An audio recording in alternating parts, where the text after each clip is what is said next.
right now from today's TMJ4. This is Live at 5. And we begin with breaking news. This is a live picture. Chopper 4 flying over I-43 in Silver Spring. Rush hour traffic is crawling through this area. They seem to have a lane shut down as drivers try to avoid a load of animal intestines that fell off a truck. This is in the northbound lane, I-43. It's right next to Bayshore Town Center. Traffic is slow all the way back to Capitol Drive as they try to snake by. You can see in the left portion of your screen the kind of pink smear on the roadway. They're going to have to clean that up somehow. Right now at 5, the two girls accused of trying to kill a classmate to please that fictional character, Slender Man, will stay in custody. The girls' attorneys told the judge today their mental health has improved over the last 2 years. But the judge refused to lower their bail. Michelle Fiore was in court for the hearing. The first hearing today was for Anissa Wire. After her bond was ordered held at $500,000, there was significant effort on the part of the attorneys representing Morgan Geyser to distinguish the two cases. Two girls charged with an unthinkable crime, stabbing their friend 19 times. The friend survived. She's not here because of peer pressure or because she, whatever the condition is over here, not here for that reason. She's here because of her psychotic condition. From where we were sitting, it was difficult to see, but Geyser's attorney says tears were streaming down his client's face. More evidence, he says, the medication's working. Morgan Geyser is a testament to the benefits and miracles of modern psychotropic medication. She's living proof of it. The 13-year-old now on a therapeutic dose of Abilify. Mental health experts testified she no longer requires inpatient care, and family have seen the change. She's the Morgan we knew as a child. Geyser's grandfather, a retired police chief, said she could live with him. The effort to free her accelerated because she reports being molested by a female cellmate at the Washington County Detention Center. If released, the defense said both girls could be on GPS monitoring. She's a 14-year-old child, and regardless of what one is accused of or admitted to, fresh air and sunshine are something that a child needs. As they left court, the attorneys for both girls said they haven't yet decided whether they'll appeal this case. The appellate court is already considering an appeal on whether to send this back to juvenile court. In Waukesha, Michelle Fiore, today's TMJ4. Now, parents of the defendants and of the victims were all in court and left without comment. Gamblers at Potawatomi knew when to run as shots were fired overnight inside the casino. Yona Gavino live in the Menominee Valley with more on this story. Yona? Yeah, Steve, what I can tell you guys is good news here. No one got shot. However, police say several people did get hurt when they dove under blackjack tables to escape all that gunfire. You can see a man on a stretcher, handcuffed, getting placed into an ambulance. Police arrested someone who they say fired a gun and tried to rob people gambling in the high-limit room. A man came up to pit 10 and said that he was going to shoot everybody, and everybody ducked. And then he said he wasn't going to shoot everybody. Then he started shooting. We know the suspect is 38 years old, but that's about it. Today's TMJ4 tracked down his mother. She says she's glad he's in custody and claims he's been stressed lately. She told me he got into an argument last night and shot someone right in front of her house. He ran away, and it appears he ended up at the casino. Now, police won't confirm that information right now, telling me the investigation is ongoing. This isn't the first time there's been a shooting inside the casino. In 2013, a woman was accidentally shot after an argument broke out between two men. We've implemented a number of changes to our security procedures since the incident in 2013. We have instituted controlled entrance points for our guests. A big issue remains. Will metal detectors now be installed? Obviously, those are questions we've discussed for some time, and I'm sure that this incident this morning will bolster those discussions. And I can tell you as well, guys, police aren't saying too much more about the 38-year-old shooting suspect. He hasn't been charged at this time, but they did confirm with me he's a convicted felon. And again, police are just right now still trying to figure out why he did what he did this morning. Live outside Potawatomi, Yona Gavino, today's TMJ4. Yona, thank you. More local news now. Wisconsin Senator Ron Johnson calls the $25 billion spent last year on the war on drugs a complete failure. Eric Ross is live at the Waukesha County Technical College, where state and national leaders met this afternoon to discuss the growing heroin epidemic. Good afternoon. 80% of heroin users say it all started with painkiller addiction. Lawmakers and law enforcement officials all agree heroin is cheap, easy to get, and needs to be stopped.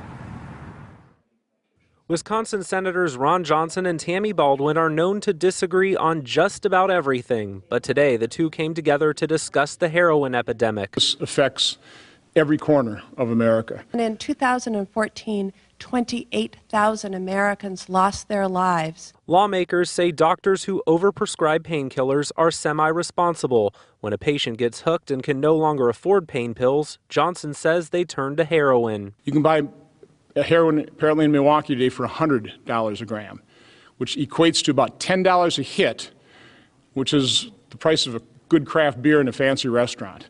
This is unfortunately a very affordable addiction, and it's destroying people's lives. Border security was also a topic of discussion. We have well over 400 canines that sniff for narcotics and are very, very accurate. And then our people are very good at taking apart cars and looking for hidden compartments. So we try to use all of those things to go after the drug smugglers. Unfortunately, not everyone gets caught, and once heroin finds its way into a person's veins, recovering addicts say the addiction starts immediately. I chose drugs over everything else in my life, and going through high school, I got expelled from high schools, I got arrested all the time, and I was in and out of jail. And state and local leaders admit the use of Narcan has saved lives when it comes to people who overdose on heroin. However, they say more money simply needs to be spent on drug rehab programs and border security. For now, that's the very latest. Reporting live at Waukesha County Technical College. Eric Ross, today's TMJ4. Eric, thank you. Now to Decision 2016. Republican National Committee Chairman Reince Priebus is responding to Donald Trump's criticism of the party's nominating process. Charles Benson begins our coverage now. Charles. Well, Stephen Shannon, voters in New York go to the polls on Tuesday. Donald Trump wrote an op-ed piece in the Wall Street Journal today complaining about how Republican delegates are selected. When you look at it and you just see what they're doing, they're selling our country out. Now, we had cases recently with this whole delegate situation. In Colorado, they canceled the vote, and they appoint people, and it's just not the right thing to do, folks. Well, today, the Republican National Chairman, Reince Priebus, responded this morning on the Today Show. I think it's a little too late to complain after the fact that a particular state's process isn't something that you like. Now, what is true is that the system can be changed, but it has to be changed at the convention if people want to change it with the delegates. That's how our rules are written. I don't write the rules. Now, the other two Republican candidates made appearances on NBC's talk show lineup. Ted Cruz was on The Tonight Show with Jimmy Fallon. And people are still mad. They're mad at you for saying that they have, quote, New York values. What did you mean by that? Look, Donald, I'm not going to pander to New Yorkers. I love New York City. It is the greatest city in the world with the best-looking audiences in the entire world. Ohio Governor John Kasich was a little more serious on The Late Show with Seth Meyers. But for the first time in 6 weeks, I'm getting attention. You know why? Because I wouldn't take the low road to the highest office in the land. I wouldn't call names. Kasich is in second place in the latest New York polls, but New York is Donald Trump's home state, and Trump has a double-digit lead. Guys? Charles, thanks. The Democratic candidates moved on after last night's debate. Bernie Sanders flew all night to the Vatican. He spoke at a conference hosted by the Vatican. At a time when so few have so much and so many have so little, we must reject the foundations of this contemporary economy as immoral and unsustainable. Hillary Clinton, on the other hand, campaigned in New York before heading to California for a weekend of fundraising. I will do everything I can as your president to remember what needs to be done here in a city that I love, that is the greatest city in the world, in the greatest country in the world, and let's make sure we keep it that way. Clinton has a 17-point lead over Bernie Sanders in the latest poll of likely Democratic Party voters in New York. Well, good news for tax procrastinators. That story is still ahead. Also spreading just good news in a way that's positively Milwaukee. Okay, I have good news also for all you folks out there. No matter what you're doing this weekend, it's going to be beautiful. Look at the temperatures today. We actually got up to 55 at the airport near the lake, 64 Green Bay, 70 in Madison, 72 Wausau, mid-70s out to the west. And right now we're still at 54. Look at those skies. All that sunshine. That's going to continue into the weekend and get even warmer. Complete weekend details, and they're good. Coming up in just a few minutes. We have breaking news to report. This is Tamira Thomas, and Milwaukee police say that she's been taken against her will. The abduction took place early this morning, 6:30 to be matter of fact, at a home near the intersection of Beale Street and Fond du Lac. Police believe she may be with this man, Anthony Perkins. If you see them, give Milwaukee police a call. More news now today, April 15th, but your taxes not due until Monday. Tax day is moved this year because of the Emancipation Day holiday in Washington, D.C. If you need to procrastinate even further, you can, of course, do the paperwork and file an extension. A Milwaukee man is hoping the power of words will inspire others. Carol Meekins shows us what he is doing that is positively Milwaukee. Do you choose all the articles in here? Arthur Burks is founder of the paper Just Good News. Its mission, to spread love, peace, joy, and knowledge. Stories that are uplifting and positive, and when people read them, we want to be able to inspire people. This monthly spiritual publication reminds us of the good in people. Just Good News started as a radio news segment on WNOV. Our vision and our goal is to be the voice of the church community. The paper is filled with history and milestones, like the life of 100-year-old Mary Lee Rowland. This particular woman, Mary L. Rowland, had 6 generations that was alive. The nice thing about it is that her church, which is Lamb of God, that's on Bradley Road, they had a ceremony for her at church where they gave her 100 roses. Aww. There are also stories of survival, like this piece on Milwaukee native Ronnie Strickland. Just a miraculous story about how he was near death, doctors and people that gave up on him, and just to see how he had miraculously recovered. Nothing but by the grace of God that he has full health now. And Burks has found something else rewarding about his job. We gotten calls from people who are homeless and people who are in need and say, well, just read your paper and I understand that you can help us find employment. And when you can do things like that, it's just so heart-wrenching. It's just so wonderful that you could help people. And so that's what we try to do. Just Good News is a reflection on just how much the city of Milwaukee can shine. I think when people realize that there are jewels in our community, that there's a lot of things that I think we should not only talk about but brag about. And when we do that, then I think other families begin to understand how blessed that they are and how rich that their family is. Carol Meekins, today's TMJ4. The paper survives by local sponsors like Rawson Motors and American Car Wash on 76th and Good Hope. For more information about the paper, you can find this story online at TMJ4.com. Well, clearing up a somewhat confusing point about the presidential election. Charles Benson in the newsroom now with this story in the works for Live at 6. All right, Steve and Shannon. Delegate is a word that has come up a lot in the election season. But what exactly is a delegate? It's a big deal to be one with big responsibilities. We'll tell you how a delegate can be kicked off the floor for not following the rules. That's all coming up on Live at 6. All right, Charles. So where you need to go to enjoy temperatures in the 70s this weekend. You might not have to go too far. No. John Milan has the forecast next. It will be a great weekend to get outside. John Milan is here with the forecast we have all been begging for, John. And praying. We certainly have. It is going to be spectacular. For Saturday, lots of sunshine, light wind, 62 at the lakefront, 72 inland Sunday, plenty of sunshine, 64 lake, 73 degrees inland. You can see the warm air everywhere across the Midwest. The only thing stopping it from being all across every part of Wisconsin is that lake breeze. Temperatures right now, 54 in Milwaukee, 47 Port Washington. That east-southeast winds really keeping Port cool. 63 Waukesha, 67 Watertown. Madison is at 70. Those winds continue to be the problem east or southeast. That will continue into the weekend. Nothing to show you on the satellite. Everything's out to the west from Minnesota across the plains. And the good news is, even as ominous as that looks, It's all going to stay out there because this big high pressure system blocking everything. See the southerly winds continue. You can see the rain and showers mainly staying out with this low and this somewhat stationary front. And as we go right through Sunday, all we're looking at is sunshine, maybe partly cloudy skies in the afternoon on Sunday.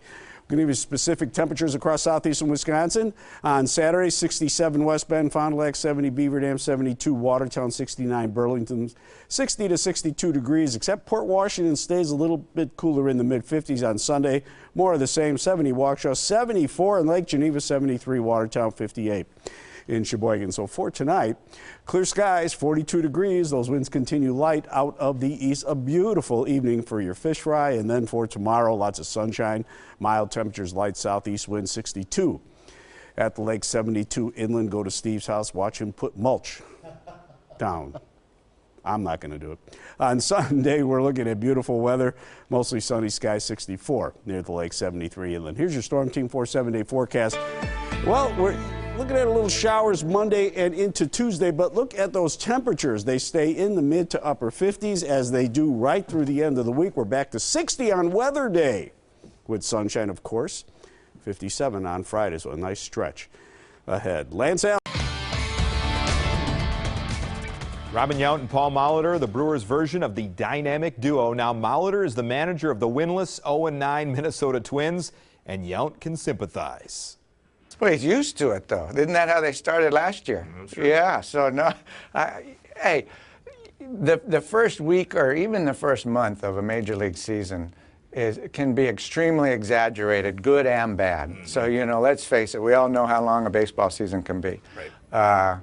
Sometimes you can get off to a horrible start or a really great start, but after 162 games, it all kind of ends up where it should. So I have no doubts that Paul will get those guys in the right frame of mind and tell them that, oh yeah, you guys can still play. We're the same guys that won quite a few games last year, and we're in a pennant race. So I doubt that that'll go on much longer. Brewers play the Twins next week. If there was any doubt on Greg Gard leading the Badgers back, it certainly didn't come from the former head coach of Wisconsin, Bo Ryan. It's one of those things where you'd like to think that every once in a while that you made the right decision. And, you know, there's other assistants I've had that could do the job. But Greg, what he did in every position that I put him in, whether it was running camps, head of recruiting, scouting, whatever it was, his work was always top-notch. Speaking of Wisconsin, with the NHL playoffs underway, there are a bevy of Badgers in the postseason. The Sharks' Joe Pavelski with a first-period slap shot, and then the former Wisconsin player with the game winner just seconds into the third period. San Jose beating the LA Kings 4-3. It's the Admirals' final regular season home game of the year, hosting Bakersfield at the BMO Harris Bradley Center. And Packers safety Chris Banjo signs his exclusive rights tender to stay in Green Bay. Busy afternoon for breaking news. Let's go back to Chopper 4. It's now over central Waukesha County, about a mile east of Genesee. We got ourselves a pretty good fire here. They've called in mutual aid to fight a grass fire. Again, this is just east, about 1 mile east of Genesee. We're also following breaking news here in Milwaukee. Tamira Thomas missing. Police believe that she may be been taken against her will. The abduction happened about 6:30 this morning at a home at the intersection of Beale and Fond du Lac. Investigators say they believe she may be with this man, Anthony Perkins. If you see either one of them, you are asked to call Milwaukee Police. And we will continue to keep an eye on these stories during the NBC Nightly News, which is next. We'll have updates for you on Live at 6. All right, we'll see you then.